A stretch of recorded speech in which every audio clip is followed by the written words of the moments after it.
Welcome back. My name is Ashley, and this is the Black Sheep Christian Podcast. And today I am blessed and honored to have David Cooper. Welcome. Dr. David Cooper, excuse me. Oh, David is fine. It's Okay. nice to see you. Nice to be with you. I mean, you have worked so hard for that doctor. I mean, I have read dissertations after dissertation, and that's some serious work to get that doctor. Okay. Kind of. It's the hardest degree. I mean, the hardest is the bachelor's. The doctor's the easiest I found. Oh, wow. Okay. I think the more people move through education, you're focused on things you like anyway. But Yeah, yeah, bachelor's yeah. is the hardest degree to get. Takes the longest. Yeah, that's true. Okay. All right. You're changing my mind over here. You're changing my mind. People are trying to encourage me and I'm like, "Ugh. I'm still on my break from my bachelor's to my You can do master's." it. You can do it. Thank you. Yeah, you can. Well, we're not here to talk about degrees, but we are here to talk about your book, which I read a little bit about it, a little bit, which the preview is available online because it's not out yet. Armageddon Approaching, uncover the hopeful truth about end times biblical prophecy. I do have to say, what I was able to read in the preview, um, it's really interesting because, like, with those types of books, I'm like, okay, cool. All right, I know what the scripture says, but your book really, the preview, it really gave me some new perspective. And I would like to talk through some of that. Okay. I think you will get a new perspective if you read it on some things. Yeah, yeah. What prompted you to write this subject? Because there are so many. Well, I have written a book called Apocalypse that was published by our denomination a number of years ago, which was 11 chapters. But I went through the book of Revelation and kind of simplified it in themes. Mhm. It's not nearly as complicated as people may think it is. But this company that asked me to write the book, a friend of mine who's a pastor in St. Louis had recommended me. And they asked me about, my life ministry, and they checked me out online and my preaching. And I'm also a licensed therapist, so they were kind of looking at that like the psychology and life and so forth. But they were intrigued that I had a hopeful view of the return of Christ when other people seem to be sensationalist and frightening. And that was it. They asked me to write, and so I did, and I had a lot of new insights. I believe the Lord showed me some new things. I talk a lot about current trends, what's going on in the world spiritually. I don't get into speculation or hype or sensationalism. What we do know from the scripture that gives us hope, that becomes the main focus. It's simple, I think easy to digest for people. It is. It is. And I'm going to, my questions, I'm going to read what you wrote and then I'm going to have a question because I want to read what you wrote, one, so people can understand the simplicity and the style. And two, I can't do what you do. I'm not that good. I'm not there yet. But in the introduction, there's this one particular sentence that really spoke to me in that portion. And it says, "But the Bible assures us that the world lies safely in the hands of God. Its future destiny is not termination, but transformation when God ushers a new heaven and a new earth." And I had to sit and digest that sentence in itself, or those two sentences. Why is it so hard for us to accept that? I mean, the part where you wrote termination but transformation is really powerful to me. The term the end of the age is used a lot. I'll take it in Matthew 24, verse 3. When the disciples, this is right before he went to the cross, he talked about the temple would be destroyed. And they asked him, what would be the sign of your coming and of the end of the age? Yeah. Then later he says, he that endures to the end will be saved. Hmm. Then he says in verse 14, this gospel of the kingdom will be preached in all the world as a witness to all nations, and then shall the end come. The Hmm. word end in Greek, used all through the New Testament, means the culmination or the finishing or the perfecting or completion of something. It does not mean the end and the termination of something. You get to the end of a dissertation, end of a graduate, end of a goal. It means to reach the goal. So the end of the age is God's goal of history, where God is moving history, where he's taking it in his purpose. And people have read the end as though the end of your life, or the end of a job, as something frightening, as understanding this. The end is the completion of God's purpose in the world. Ephesians Mm, 1 verse 9 through 11 says, God made known to us the mystery of his will, that he mm, purposed in Christ to be put into effect when the times will have reached their fulfillment. That's the end. What is God going to do? To bring all things together in heaven and in earth under one head, even Christ. And he also chose us. We've been predestined according to the plan of him, the plan of God, who works out everything in conformity with the purpose of his will. So God is working out everything in history, not causing everything, but working out everything in history to the conformity of his will. God's mm. everything together under one head, even Christ himself as Lord. Wow. I'm digesting. Well, what stood out to me, God's goal. And I think for me, I'm speaking for myself, I forget that because I'm so into my comfort. Oh, discomfort at times, yeah. The present situation we live in, yeah. It's like the Yeah, airplane thing. When you fly in an airplane and you're about to land. yeah, I live here in Atlanta. I'm in Atlanta almost, and it's fascinating when we're coming into Atlanta. And I'm looking out the window. I can see the city, the lay of the city. I can see the interstates, and I know the kind of the lay. It's amazing how organized everything looks to me. You can see like land boundaries and roads. Like there's a real design to it. yeah, yeah, How peaceful it looks, and I could get this big view from heaven down. But yeah, when I land on the ground, I get in my car, it's just sheer chaos on the interstate. And I think life is like that. We live down here in this chaos of life, but God's vantage point, and even the book of Revelation, when John's caught up to heaven, he's looking at world events from God's vantage point, and you can see that heaven governs the world. That it yeah. looks out of control to us because we're in a traffic jam down here in life, but God is in control. Life looks very different from the perspective of heaven. Yes, yes, that is a very interesting viewpoint. Yes, because I also think like in the terms of like playing video games, obviously, I mean, it's very trivial, we're trying to get the particular character somewhere, but when you are in their viewpoint, they're not going to know, Yeah, but we have a different viewpoint of where they need to be and where to go. fighting enemies or dodging challenges or whatever it is. Yeah, Yeah, life yeah, is not like that. yeah, it is. It But it's very much in your is. heart that the character is going to get there because you're in Mm, control. yeah, You're not the character is going through the conflict, but you're outside, and that's God's sovereignty. We have all mm, this. When Jesus talked about his returning, even in Matthew 24, you'll hear wars or rumors of wars. He then said, "See that you be not troubled." right, So don't be troubled, right? There will be right. famines and earthquakes and pestilence. He said, all these are the beginning of sorrows. All these things must take place, but the end is not yet.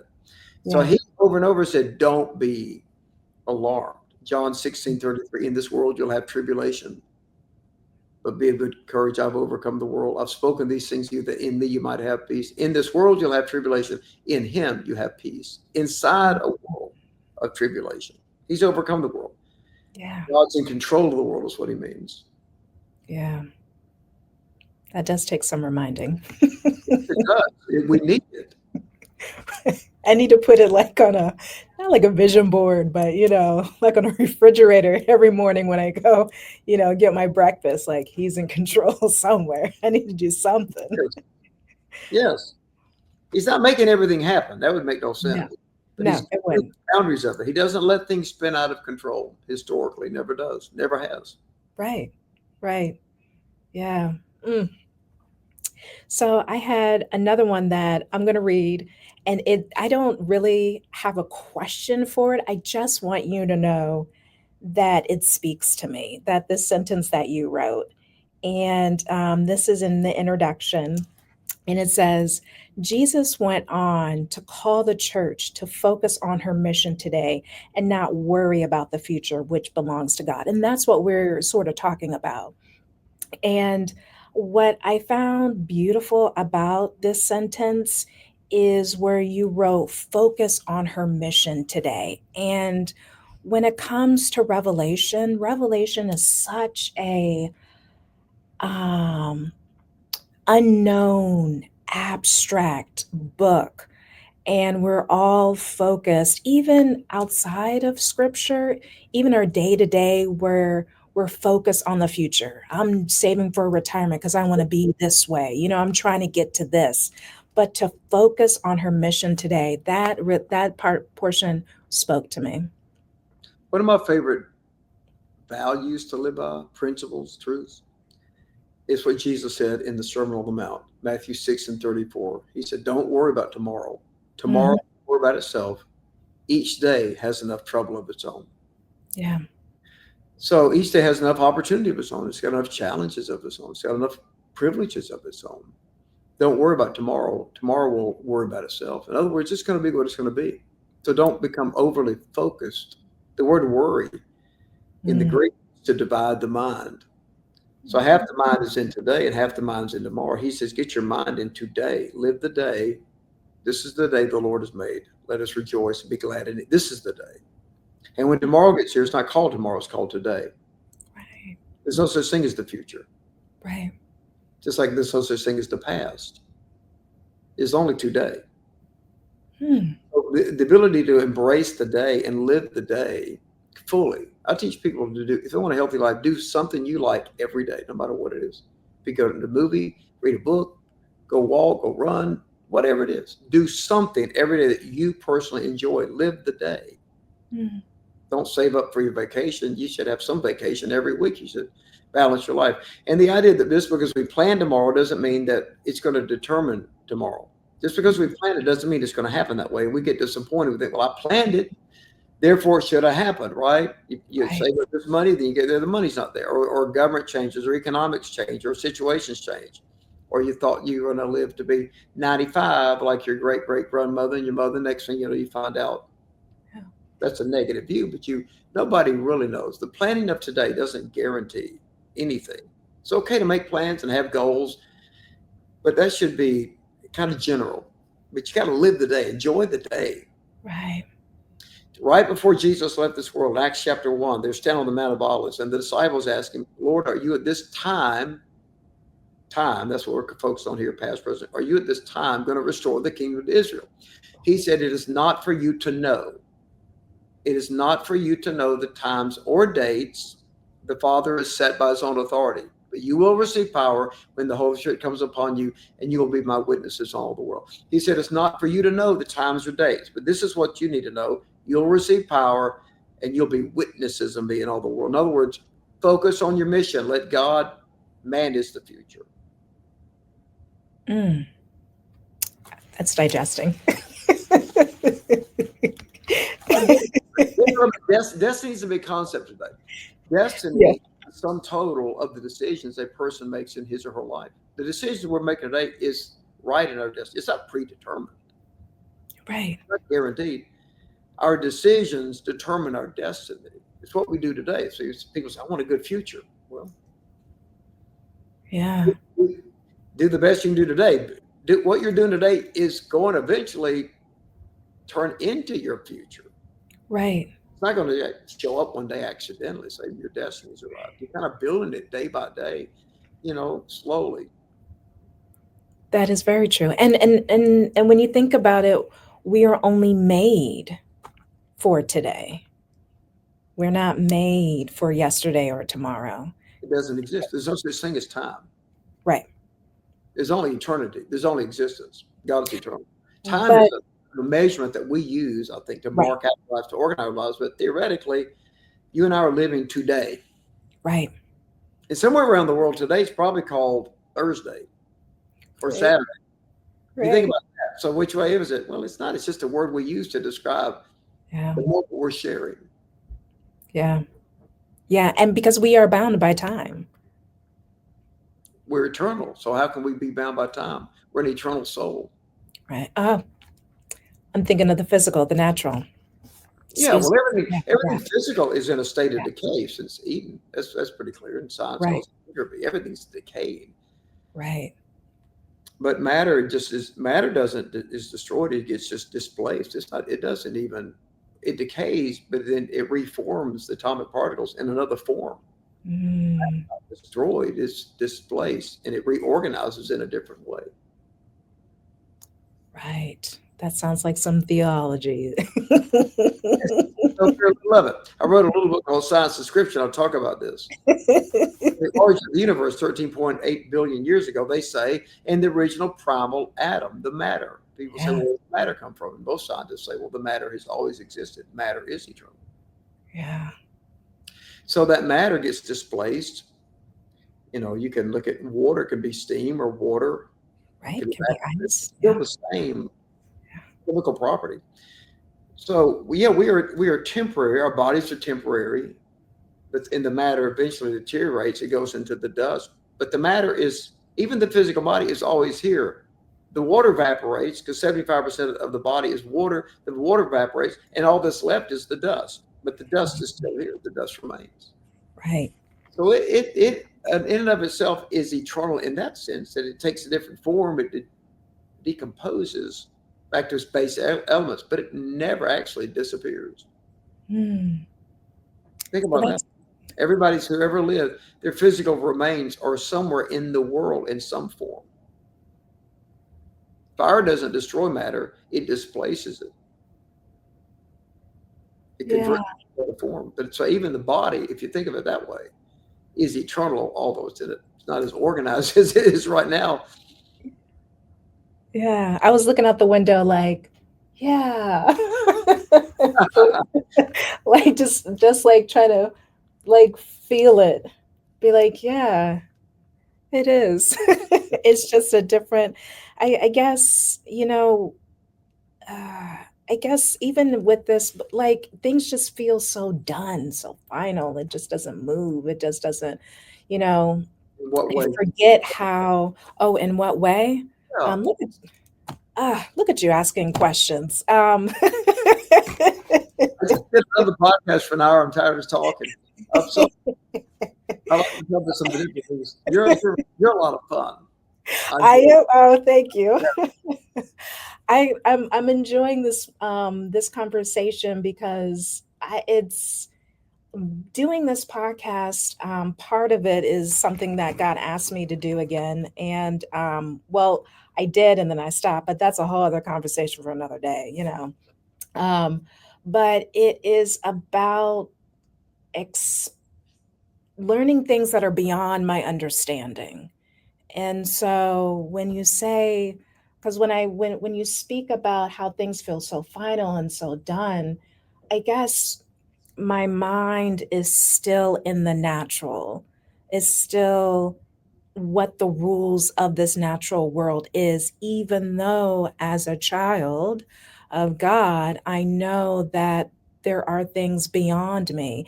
But another thing too is I keep limiting what God has allowed for me to do, if that makes sense. So when I think about things being done and final, technically, no, things aren't done and final. No, God, they're not. If you say they are and you believe they are and you live as though they are, then you limit right, your life, right? That's what right, Jesus is always challenging us to greater levels of faith, to get out of that sense of finality or the box we're in or the field. We have these limitations. We can't accomplish things. It's not some idealism or some delusion that we can, quote, accomplish everything. right. But he's always challenging people, challenging us as his people to think on a higher level and to believe for what seems to be impossible to us. I love the story of the feeding of the 5,000. It's the only miracle in all four gospels, which makes it the most important. And the It's crowd the only miracle. in all four gospels. Oh, okay, And okay. Yes, yes, because they're all in all of them. Yes. yeah, Sorry, I'm catching up. it's Yes. amazing. Yeah, the crowds out there out in northern Galilee, and they've been out for a while, and he's been teaching on the kingdom of God. And the disciples say, "Send the people away to the town so they can get something to eat." Yeah, And yes. he says, "You give them something to eat." Right. 5,000 people. He says, "You give them something to eat." He challenges them to think. They don't know what to say, and they Right. say, well, the most natural of it. We don't have enough money. We don't have enough food. And then he says, go and see. Every time they say we've reached the limit, he challenges it. Send them away. He says, you give them something to eat. They said, that's impossible. He said, go and see. And then they find the young boy with the 5 loaves and 2 fish, and they bring it to him. And they give it to him. And he says, that's enough. Then he gives thanks for it and breaks it. Right. But he forced them to use every ounce of faith and energy and work they had. He could have made that. He could have made anything appear, but he didn't. But he challenged them. And we say, Lord, I can't deal with this problem. Send this away. He said, Right. take care of it. You say, I can't take care of it, right? Yeah. See what you have. You have more resources, more talent, more ability than you think you have. And you say, you go back and come and say, oh, Lord, I can do this. And God says, that's enough. I'll take what you've got because you're willing to give it to me, and I'll anoint it and multiply it. I didn't, as many times as I never thought of it that way. It's so funny. God does this all the time, at least with me. Like I read something and then it just doesn't register until much later. I'm like, why did I miss that? Because all this time when I have been carrying around with the knowledge of that story, even though knowing that he had them go out and look for some food, I never thought of him challenging them and to do that. I've always felt that it was him that did, even though it is him. I always felt like, yeah, disciples found some food and then he made it. He, was able to feed all those people. But I never, up until now, I didn't see it that way, that he was challenging the disciples. Well, that's what you were saying. You said there's a limit. I feel limited. I feel like things are final. So they felt that day was over. They felt the finality. They said, Yeah. this is over today. But it wasn't over. It became the greatest miracle he ever performed because he pushed them to stop making excuses. He made them think and look again. Yeah, excuses. I'm great at that with God. We're working on that. Everybody We're working on that. Oh, in chapter 1, the prophetic signs. I was struggling with that word for a minute. The prophetic signs. This one that you wrote, while nearly everyone can tell time in the natural realm, not everyone can tell time spiritually. And I really paused. This area, I really paused the longest. And I think you already said it with, because I said it, this reminds me of Matthew 24:35-37, which you already spoke about, how heaven pass away. My words will not pass away, but no one knows the day or the hour. No, not even the angels in heaven. The Son does not know. Only the Father knows. But that verse came to me when reading about not everyone can tell spiritual time. And I really had to think and pause. And I was like, what is spiritual time? like, is understanding what God is doing in okay. the present and what God is doing in and through us and what God is desiring us to do. In Matthew 16:1-3, Jesus told the Pharisees, you can discern the weather, but you cannot discern the signs of the times. And at the end of his life, as he went toward the cross and he left Jerusalem, it says that he wept. He wept.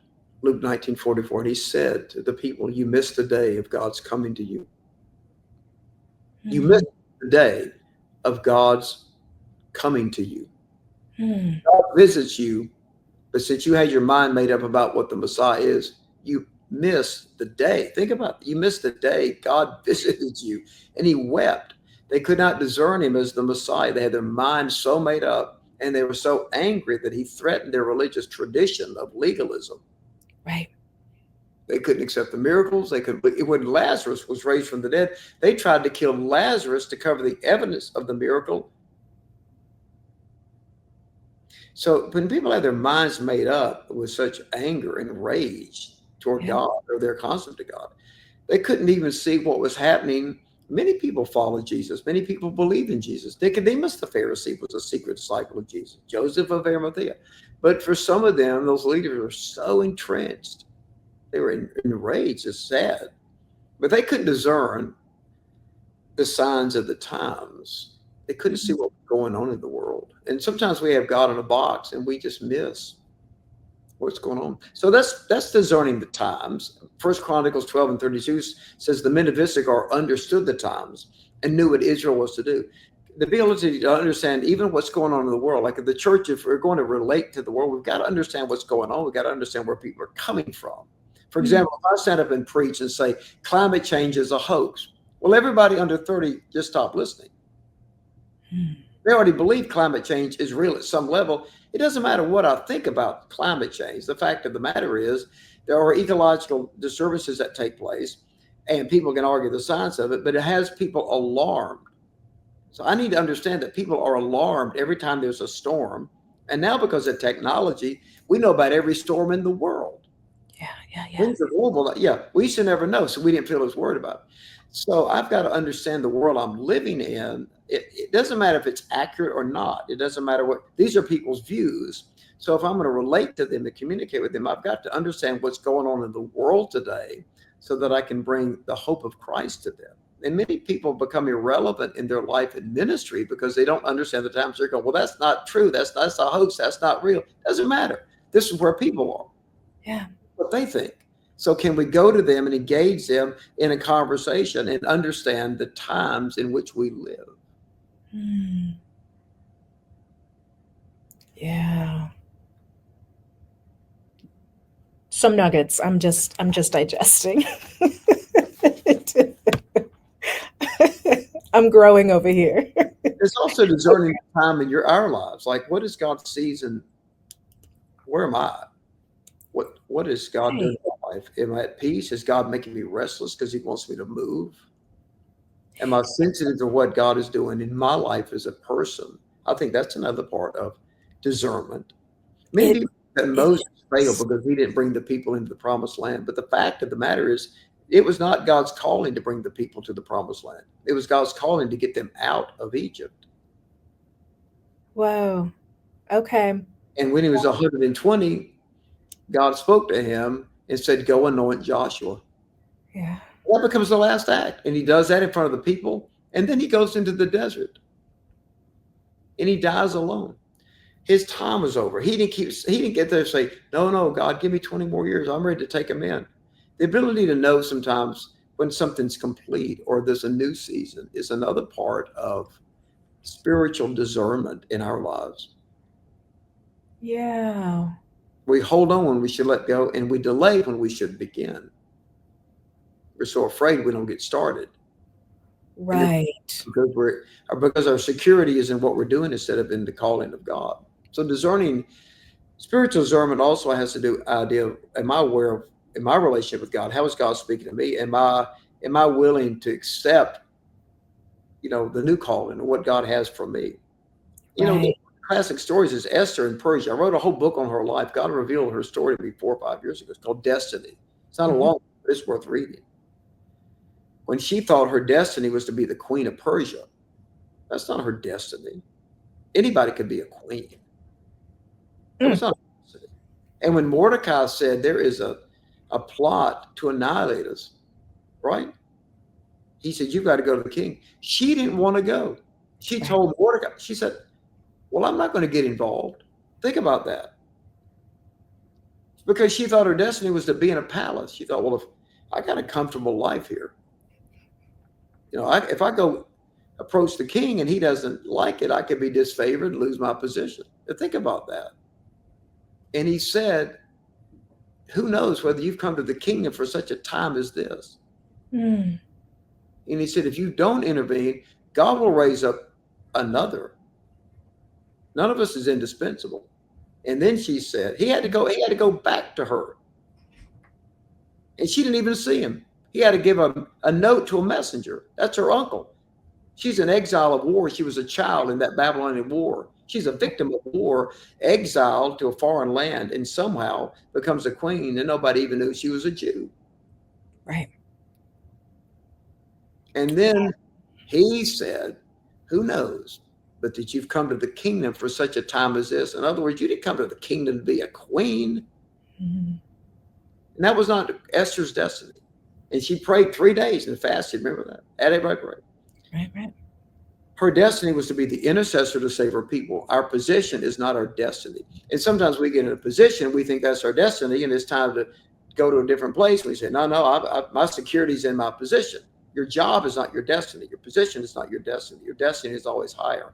Esther was not destined to be the queen. She was destined to save her people. She was destined to be an intercessor. She almost missed the whole point. She missed the time. That was the strategic time. That's when she needed to be there, for that one time. She didn't need to be there for anything else. She didn't do anything else in Persia but be a beautiful queen, which is great. But she almost missed the one thing, the one reason God put her there, because she couldn't discern the time. Yeah. That's powerful in many ways. I never really questioned. I'm going back to the first with Moses. When I read that, I never questioned for him. Like I never like, oh, why didn't you? Because he questioned God when he was called. I'm here to get my people. He was like, I can't talk. I murdered somebody. He's 14. He questioned the beginning. And God compromised. He said, okay, Aaron will speak for you. Like God's negotiating with him. Yeah, but he never questioned at all. He does not want the job. Right. And you know what? When you think about it, I can't blame Moses. I mean, you're in a peaceful place. You're in your 80s. Like, why you want to travel all over again to see your brother after your brother's family tried to kill your family in the first time? That's how you got to the palace the second time. Then you understood what the people were going through. You killed somebody, got scared. I would question too. People think ministry is easy should read that story. Yeah. The call of God is not always easy. Right, right. Yeah, but yeah, that's very fascinating. When I think about that particular time, I never questioned or never had thoughts about why he didn't question the end, even though he questioned the beginning. But probably by that time, his relationship with God grew. What was the point of questioning? Met with God on Mount Sinai. Exodus 33:11 says that God spoke with Moses face to face as a man speaks to his friend. Not a whole lot of questions to ask if you can know God that way. Really, think about that. Show me your glory. God hides him in a rock and he passes by and he sees the backside of God. Yeah. Not a whole lot of questions I would have at that point. No, I wouldn't either. I mean, what can anybody say when you literally see the face of God? Not too many people can see that. Yes. Especially at that point, supposedly, to see his face, we wouldn't be healthy. It's supposed to be strong. It's supposed to be boom. It's supposed to be hot. It's supposed to be everything that our bodies are not designed for. So, yeah, that's powerful. That's powerful in many ways. So that's what it means. A lot of things. Discern time Yes. spiritually, what God is doing, what's going on in the world around me, what's God doing to me, what season am I in? Yeah. All of those things. Yeah. And it really speaks about what we even talked about before, like what today is what we need to be focusing on. Live the day. What we have control what you can control and leave the rest to God. Yeah. Everybody can live by that. Yeah. That's what I live. Try to control what I can't control, leave the rest to God. It's the only way to have any sanity in this world. Listen, the number of anxiety that's happening out there. That was going to happen, right? Luke 21:26. People will faint from terror, apprehensive of what is coming on the world, for the heavenly bodies will be shaken. But then he said, when you see these things take place, stand up, lift up your head. Your redemption is drawing near. Yeah. The world is terrified. I got a drink on that. So take a sip of water. Whew. So, um, what the book is about, Armageddon Approaching, uncover the hopeful truth about end times and biblical prophecy. Um, this is a thought that I had, which when the book comes out, it will probably be one of the first Armageddon but books that I probably end up picking up I and think reading. what And I say that because of the different point of view of it. And with this was my thought after I finished the preview of it. And I said, with what I read, and I said, the rapture brings anxiety and peace at the same time. And to prepare the message is to read the word. Um, Now this is for baby Christians. It's funny because I'm gonna stop right here before I'm gonna talk a little bit, give you some time to rest. go To talk. The other day, it was so funny because the other day, because I was going to ask a question for the baby Christians out there. And I remember I was sitting in the car with my daughter. A thought came to my mind. And, this is me just trying to measure my growth at that point with me and my relationship with the Lord. We always talk about, being a baby, drinking milk, before you eat food, those sermons. And it was a thought, and I said out loud with my daughter in the car, and I said, I think I'm a baby Christian. And my daughter's eyes were big, and my daughter was like, "Well, if you're a baby, then I'm in the womb."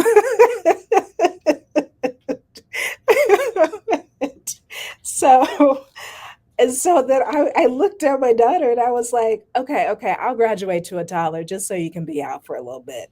Um, but for the baby Christians out there, after reading this, we always tell people, read the word, read the word.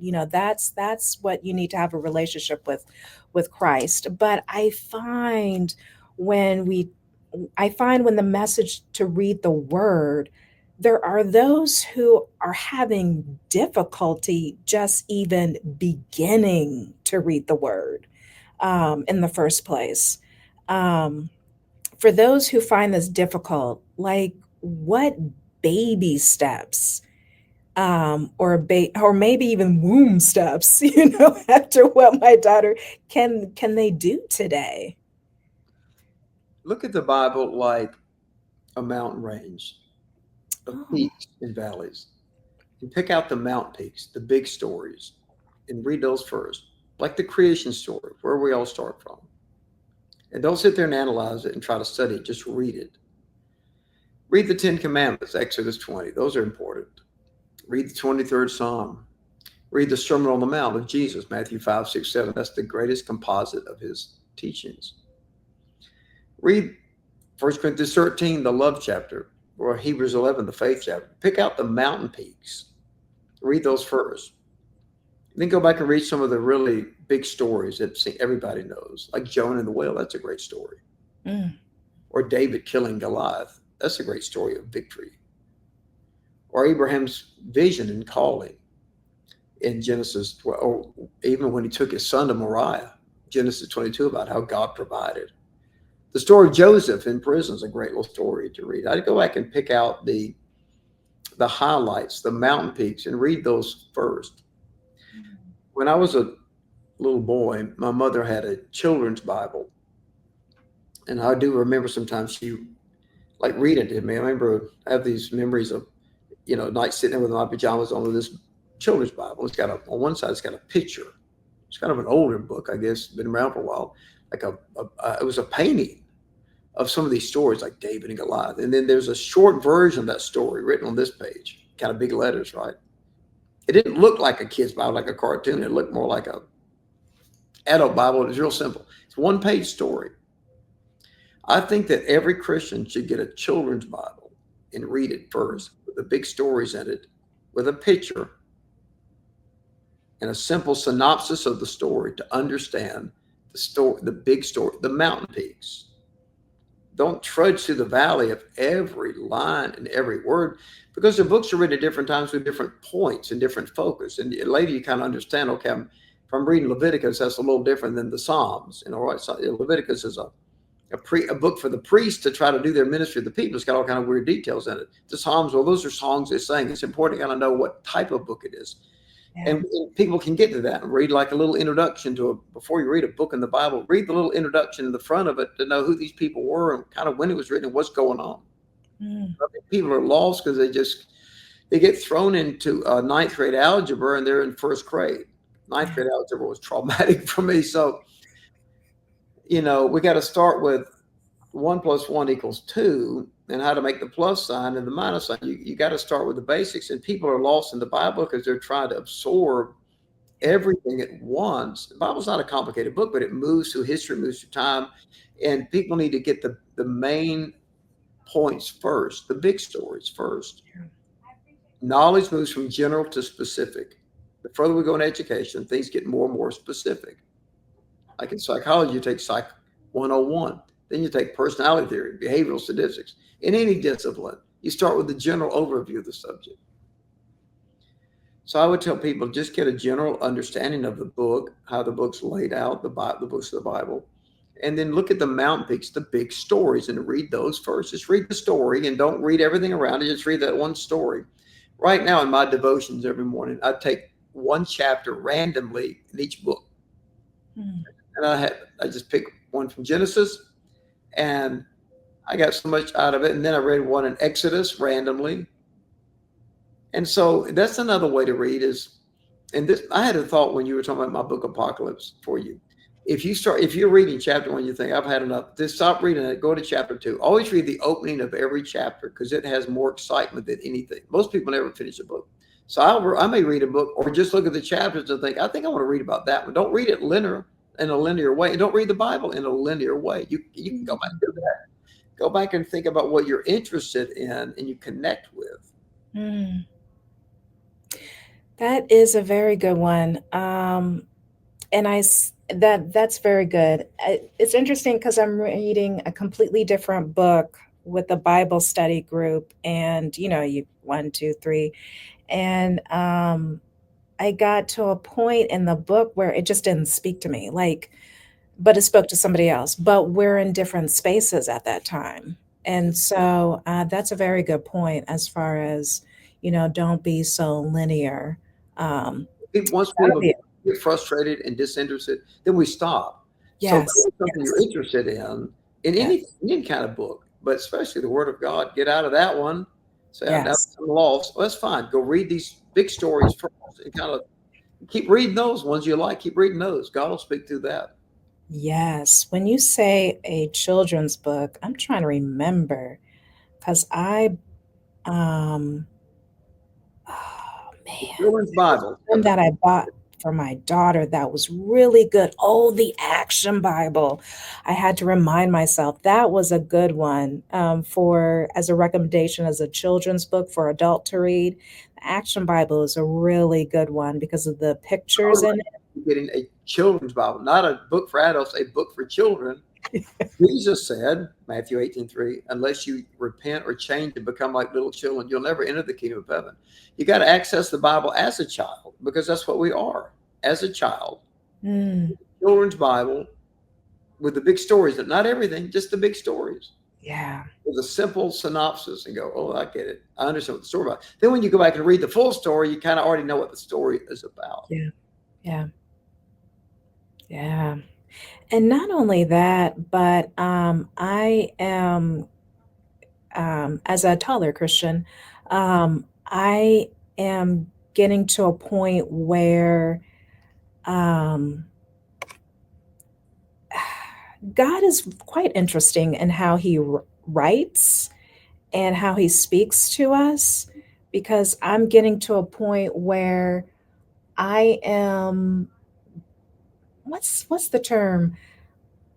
Not just his voice, because people say his voice, but his style, I think would be a better word for it. I'm beginning to understand his style, and with his style, Because with style, it encompasses everything, not only his how he speaks, but the way he speaks and the way um, he presents his message. But I'm beginning to really understand his style to be able to discern when it's him. I still kind of fall. I like that concept. I got to think about that myself. Oh, God, style. Yeah, maybe tailors his style for us where we can understand him in different ways. yeah, yeah. Oh, I gave you something new. Yeah, with this style, because it's kind of, because when I think about what I find beautiful about God is this big, powerful being, if that's even a word for him, but yet he uses so little. His voice isn't boisterous, but it's soft. You know, the words that he chooses, it's not these big sentences. They're just there. Like, especially with Moses. And Moses is like, who are you? And God's like, I am that I am, and I sent me. Like, it's very direct. That's, Simple, direct. yeah, And you're like, okay, I can't dispute about that. Is how the way he um, approaches us is beautiful in itself. well, he's got to stoop down to our level. Oh man, oh, that's true. That's in David's last words in 2 Samuel 22, his final words. He says, he's talking about his walk. He says, he stooped down to make me great. Yeah, That's amazing that David, the psalmist, said God stooped down to make him great. yeah, So I was thinking of a father playing with his kids when you were talking, like the father, like, the strong boys. But when you're kids, you just get down on the floor with them and play with the toys and the choo-choo train. And yeah, God like that. yeah. That's a true statement. He's probably like, you're not on my level. When I speak about him, like he's soft, he's great. Be like, yeah, you're not at my level. You'll get there one day. One day. It's just Yeah, not today. I don't know. I don't get it. His presence through, but I think you're right. He does speak to us individually in ways we can understand him and relate to him. There's no doubt about that. Yeah, most All definitely. the names of God in the Old Testament, people gave to God. God didn't give them. Now, He did Yeah, reveal the name Yahweh or Jehovah in others, but Hagar called him El Roy, the God who sees me, when she was out in the desert the first time and ran away from home, and her little boy had no water, and the angel of the Lord appeared. And God, speaking for God, said, God sees you, then showed her an oasis. And she named God El Roy, the God who sees me. And yeah. David, and the Lord is my shepherd, because that was his experience. He's a shepherd. And so he used that to kind of, for him, that was the way he could conceptualize of God. Mm-hmm. Mm-hmm. Yeah. He can. Well, he used to be a shepherd. Yeah. That was his very first job. That was Yeah. his, he could think of God in that way. Yeah. Yeah. Mm, amazing. Oh goodness. I just want to take this time to um, thank you um, for just being able to reach out to me. I am blessed and I am grateful for the time that we have had. You have given me personally, um, you have contributed to my growth. After this is over, I am going to be sitting in our conversation for some time because that's who I am as a person. Like, That's just who I am as a person. After a movie is over, when the credits roll, like I have to sit in it, to good. really, you know, go through what the characters went through and think about, because stories have lessons and stories reveal who we are as people and where in our environment that we're living in. And so I am very grateful for what you have given me today. And I just want to let you know that our conversation I greatly enjoyed. Thank you. So did I. It's enriched my life. Thank you. Keep that Thank smile. Oh, thank You're, you. I like Thank smiling myself. Enjoy the day, right? Live the day. Enjoy it. Yes, yes. I mean, this time, talking about the natural and the spiritual, this time that we have here on earth is very short and sweet. And one thing that does speak about in Revelation is what we will and won't remember. Yes. And that is we will remember the good things, which is really the goal, a part of the goal, and being with our Father. And so to be able to enjoy this blessed time that God gives us, um, and to be able to see Him and to remember these beautiful moments, it's sad that there are those who are walking on earth who are not able to um, seize that opportunity to be able to take in just the little things that God gives us. I've enjoyed the time. Yeah. So one more time, I'm going to say the title for those. It will be now. You can pre-order on Yes. Amazon today. When will it be out? I don't remember seeing a Next date. week, about a week from now. Okay. It'll All right. not, I think. It's also on audio, book on audio on Apple and Music, iTunes, and so forth. Yeah. Oh, okay. So there is no excuse. I could be going to work and listening to a good chapter. I didn't read it. Some sophisticated actor, I think, read it, but that's my understanding. We have an audiobook, so I might need to listen to it. Oh, nice. So, Armageddon Approaching uncover the hopeful truth about end times biblical prophecy. And I think this is a beautiful read. And I say that because, as what we talked about today this is the only thing that we have that God has given us, and it's an opportunity for us to be able to fulfill the purpose that God has sets for us. So and then who, as scary as it sounds, really what God all God wants us is to be with him. When you think about it, in the end, that 66 book, all he wants to do is spend time with him. That's right. Yeah. And so we got to get as many people because God wants to spend time with you Yeah. too. Yes, we do. We can help as many as we can. Yeah. Yeah. Because it's going to be awesome.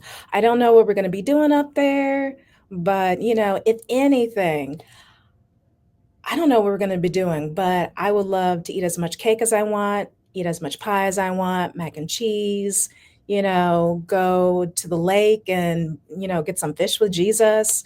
Wouldn't that be cool? Be Jesus like, yeah, I'm going to go fishing and be like, let me get my pole. I'm coming too. I'm going to eat varsity onion rings and coconut cake every day. That's all I'm eating. I'm going to pray that for you because that sounds good too. It's incredible. In moderation. I'm going to be like, yo, I'm going over to David's place and be like, David the King? No, no. I'll see him next week. Onion rings and coconut cake. I'm going to go to the other David. I'm going to go to his place. He's got some good food over there. He'll be eating Mediterranean food, which I don't like. That's not your thing. You bring your own plate when you go over. Georgia, we eat better down here. You said we eat better down here. Yeah, I Oh, was traveling somewhere up north. Somewhere they said, "Well, y'all have that Southern hospitality." I said, "Is that true?" They said, "Absolutely. Y'all have the best food." So I figured maybe they're right about it. Maybe we do. okay. Okay. All right. I hope one day to try Mediterranean food here on Earth. How But if about it? not, I'll have that moment in heaven and be like, David, In Greece, you can have all of it you want. oh yeah. I'll be like, David, the other David said, and just watch you guys battle it out. My thing too much, you know. We're going to be having some serious fun. Yeah, we are. Heaven's real. Heaven is real. Heaven is real. All right, guys. Until next time, later.